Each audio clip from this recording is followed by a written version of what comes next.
नमस्कार दोस्तों, स्वागत है आप सभी का मेरे वास्तु ज्ञान गंगा यूट्यूब चैनल पर। दोस्तों, श्रावण मास का महीना बड़ा ही पवित्र महीना है। भगवान शिव की आराधना करने से हमारे सभी कार्य सिद्ध हो जाते हैं। लेकिन दोस्तों, श्रावण मास पवित्र महीना है, इसलिए कुछ बातों का विशेष रूप से ध्यान भी रखना चाहिए और भूल करके भी ऐसी गलती नहीं करनी चाहिए। आप अपनी मनोकामना के लिए भगवान से प्रार्थना कर रहे हैं, भगवान से आराधना करते हैं, तो भगवान को सबसे प्रिय चीज़ उनको अर्पण करनी चाहिए। साथ ही कुछ बातों का विशेष रूप से ध्यान रखना चाहिए। दोस्तों, नंबर 1, श्रावण मास में खान पीन का विशेष रूप से ध्यान रखना चाहिए। श्रावण मास में तामसिक भोजन बिल्कुल नहीं करने चाहिए, ना ही घर के अंदर तामसिक भोजन बनाने चाहिए। इस बात का विशेष रूप से ध्यान रखें।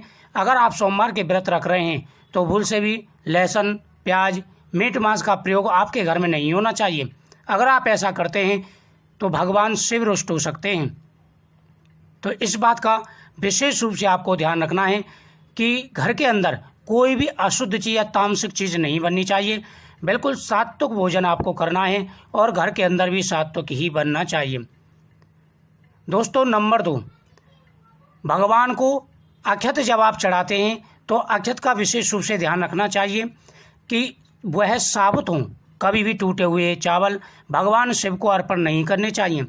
भगवान शिव को चावल अर्पण करने से हमारी सभी मनोकामनाएं पूरी हो जाती हैं। साथ ही भगवान सुख, समृद्धि, दौलत सब कुछ हमें प्रदान करते हैं।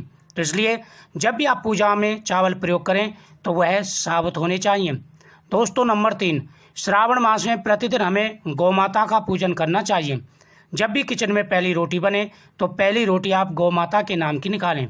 इससे घर में समृद्धि बढ़ती है, माता लक्ष्मी का घर के अंदर वास होता है और साथ ही हर प्रकार की खुशियां हमें मिलती हैं।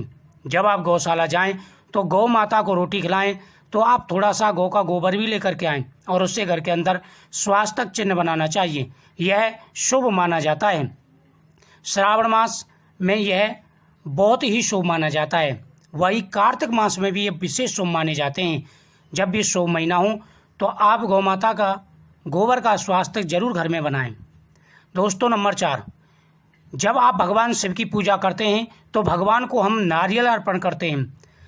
नारियल भगवान शिव का वरदान है और भगवान प्रसन्न हो जाते हैं जो व्यक्ति भगवान को नारियल अर्पण करता है। लेकिन ध्यान रखें, सूखा नारियल या रखा हुआ नारियल कभी भी भगवान को अर्पण नहीं करना चाहिए। जब भी आप भगवान को नारियल अर्पण कर रहे हों तो आप बजा करके देखें कि वह भारी होना चाहिए और उसके अंदर जल होना चाहिए। नारियल ताज़ा होना चाहिए। भगवान को नारियल चढ़ाते समय इस बात का विशेष रूप से ध्यान रखें, क्योंकि नारियल चढ़ाने से हमारी हर मनोकामना पूरी होती है, हमें फल की प्राप्ति होती है और जीवन की हर समस्या दूर हो जाती है। दोस्तों, नंबर 5, जब भी आप भगवान को फल चढ़ाएं तो वह भी ताज़ा चढ़ाने चाहिए और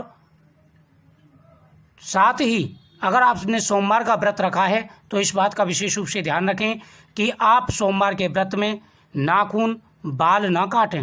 इन बातों का विशेष रूप से ध्यान रखना चाहिए। जो व्यक्ति सोमवार का व्रत रखते हैं और व्रत में नाखून या बाल कटवाते तो वह व्रत खंडित माना जाता है और भगवान शिव रुष्ट हो सकते हैं। इन बातों का विशेष रूप से आपको ध्यान देकर के चलना है। आपकी सारी मनोकामनाएं पूरी होंगी जो आप इन बातों का ध्यान रखेंगे। साथ ही भगवान को जब आप पुष्प चढ़ा रहे हों तो वह भी ताज़ा ही चढ़ाने चाहिए। दोस्तों, नंबर 6, जब भगवान शिव को आप दूध चढ़ाएं तो वह बिना उबाले चढ़ाने चाहिए। उबाल करके कभी भी भगवान को दूध नहीं चढ़ाया जाता। इस बात का विशेष रूप से आपको ध्यान रखना चाहिए। दोस्तों, नंबर 7, भगवान को आप केतकी का पुष्प न चढ़ाएं, भगवान को हल्दी ना चढ़ाएं, भगवान को भस्मी या चंदन ही लगाना चाहिए। इससे भगवान प्रसन्न हो जाते हैं। दोस्तों, नंबर 8, भगवान को बेलपत्र आप चढ़ाएं तो वह साबुत होने चाहिए। बेलपत्र में छेद या कटा या टूटा बेलपत्र नहीं होना चाहिए। इन बातों का आप विशेष रूप से ध्यान रखें।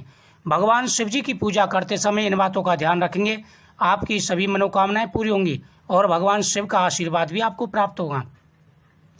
तो दोस्तों, मुझे उम्मीद है आपको यह जानकारी बहुत ही अच्छी लगी होगी। तो आप इसी प्रकार की नई जानकारियाँ चाहते हैं तो आप हमारे चैनल को सब्सक्राइब जरूर करें, बगल में बेल आइकन बटन को जरूर दबाएं मेरी हर वीडियो का नोटिफिकेशन पाने के लिए।